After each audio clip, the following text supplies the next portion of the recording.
So this is what used to be these Billy unit doors from IKEA. I refurbished them a couple of years ago with the wallpaper. As you can see, it definitely worked, so highly recommend it. However, now I changed the color of this room and it certainly doesn't go with this combination because it's just too much going on with the tiles and this wallpaper. So we're going to refurbish these one more time and hopefully I'm not gonna change my mind again about this room and the color and everything. I'm absolutely in love with this moody Victorian purple that is going on here. It's beautiful, absolutely beautiful. We're gonna get a French door. Hopefully I can find something from Facebook Marketplace. I'm trying to keep everything as budget friendly as possibly I can. Being a cheapskate, yes, 100%. So you can see it is beautiful how I done it. Honestly, I'm very happy about the work, how it worked out and everything. Obviously I started painting and I stopped because I didn't want to go over it. I am not sure yet if this door gonna be painted this color or we're gonna go with even darker, but definitely not the black. So we're gonna take these doors off today, take them to the garage and refurbishing them. Oh, hello. Hello, gorgeous. Hello, gorgeous.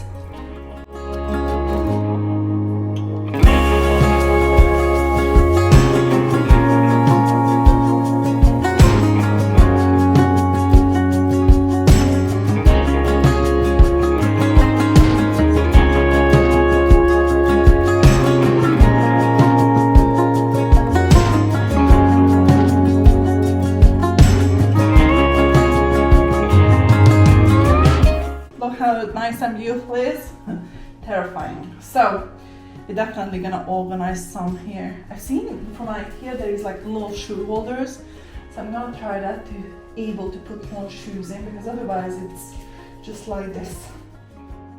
So once I removed the doors from the actually frame itself, and now I'm taking off all the hinges, collecting them in one little bucket to make sure I have them nice and ready when I need it. I separated the hinges and the screws in this gorgeous ball, and these are the doors, quite a lot. The reason why I put the hinges because I'm not sure if I'm going to paint the inside of it or not. Might be just prime it twice and just leave it white. Honestly not sure. So because I haven't made up my mind, just in case I just took them all off, because to be honest I could have left them in, because if I just do the other side they actually don't bother anything to paint on the other side. However, when you turn it around you have to put it on like a stand, otherwise it would touch, so it's just easier anyway.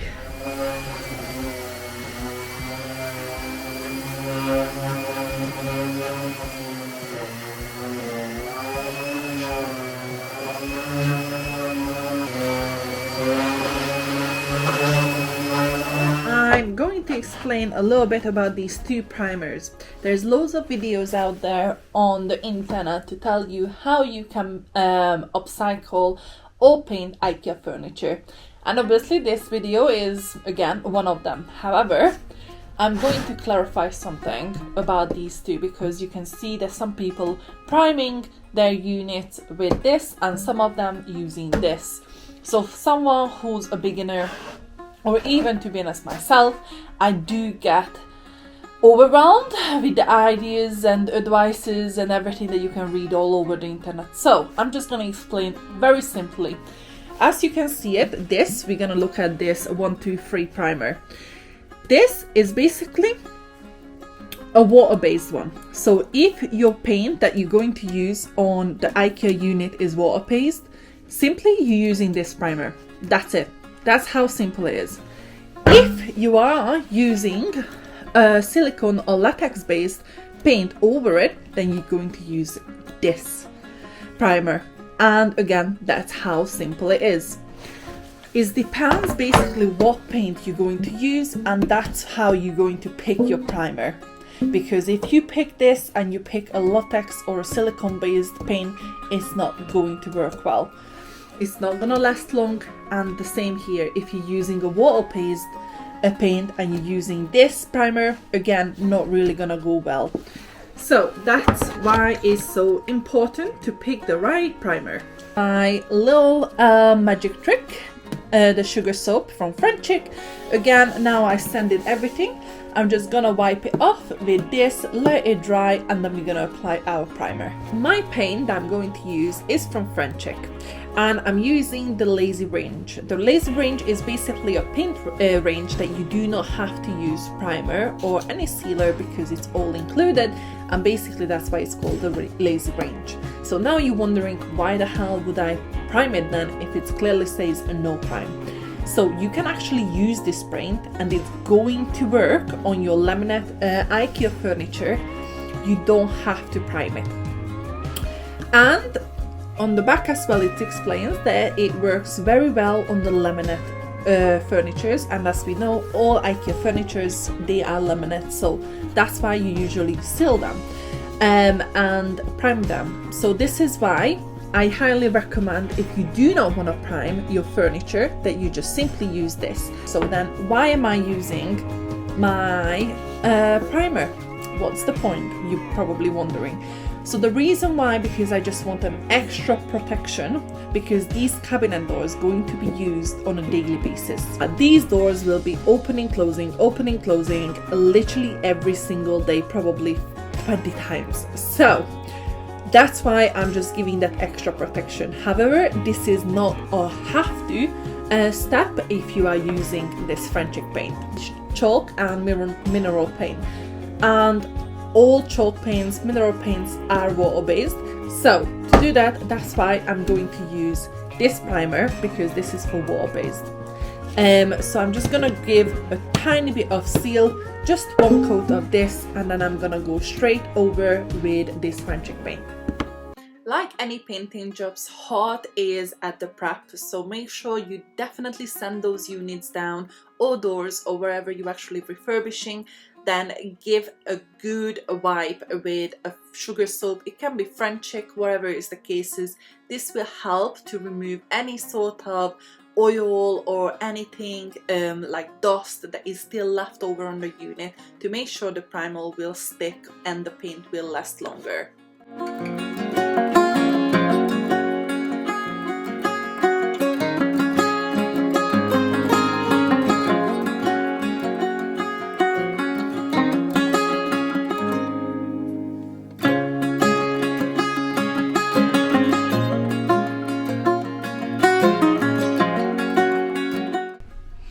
I waited an hour and a half. It does say 45 minutes before next coat, but I was like, let's just give an extra time for completely to dry. So 1.5 hours. And now what I'm gonna do, I'm gonna start the paint on the back, and then we're gonna let that set overnight, and tomorrow working on the front.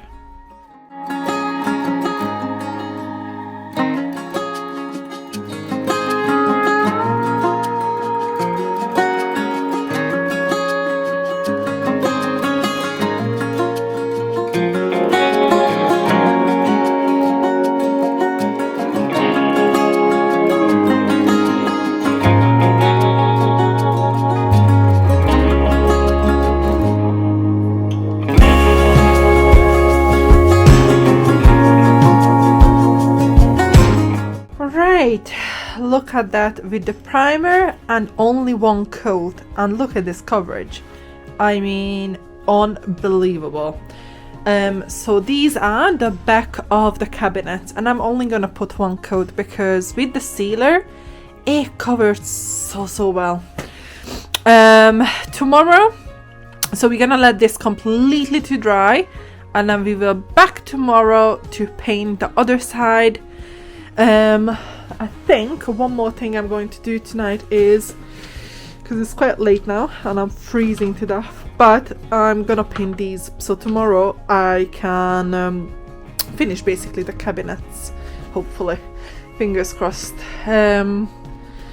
Right, so I'm gonna paint these and let them dry overnight.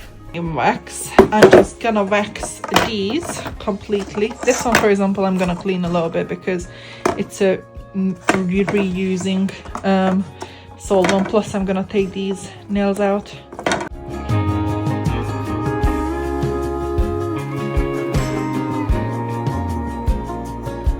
I even have a little helper today. This little dude, yeah. I'll put a chair up here for him because just trying to find a spot where the sun actually stops, so he can sunbathe. But until that, he's just walking around. And you're gorgeous. Hello. Fully covered just with one coat and a primer, and scratch resistant. Perfect. So we got a beautiful base of cabinets everywhere, so we're gonna just detail it a tiny bit with these wax molds that we made together. So I'm gonna cut them up and place them like this, just a very tiny detailing, and this is the tool that we're going to use.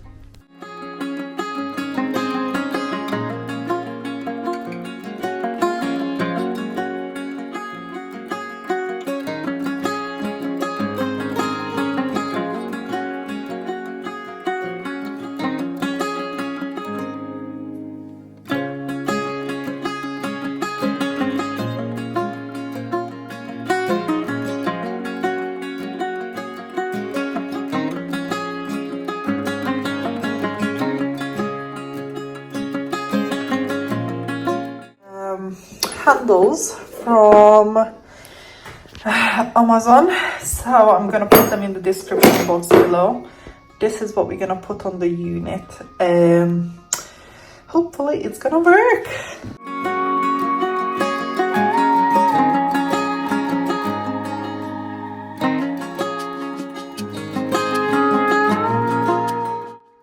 And so looking nice and cute. The handle's definitely gonna help. It's very simple. I try to make it very simple, just with a little. Yeah, look at them. Oh, just keep it very simple because this tiled floor is quite a lot in the sense of the decor. So it's constantly, when you look around, obviously don't look around like right now, it's a mess, but if you look in this room, your eyes straight away going onto the floor because it's just so heavy with the patterns. And this wall gonna be fully covered with vintage frames and prints, so that's why I try to keep it very minimalistic on that side, but it's looking nice. I really like it. Here as well, cute little doors. So this is a little tip and trick that I learned from my dad. So basically, you're using a masking tape, then you put your actually handle, whatever the case is, a long one, just a tiny little knob, whatever is the case, you tap it on the actually masking tape, then you draw or poke an actually hole through, then you basically have a sample, and this gonna be your little stencil that you can use to attach your handles very easily, and you're not gonna make any mistakes. You stick it onto the door and draw a little point with your Sharpie or pencil or wherever is the case is. You drill through it, and there you go. You have it. Handles are on, and they are looking gorgeous. And done. I am quite pleased with them, how they turned out. Look at that. And those little cuties just sleeping there. So at the moment it's a mess. Honestly, there's too many furnitures going on and everything. But that's the beauty of refurbishment. So, but I think it looks really, really, really cute. I might do some paneling, the same paneling with wax around this That would be nice, I think. That's a future project, but I think that would be really cute if I would add that extra. This is so cute.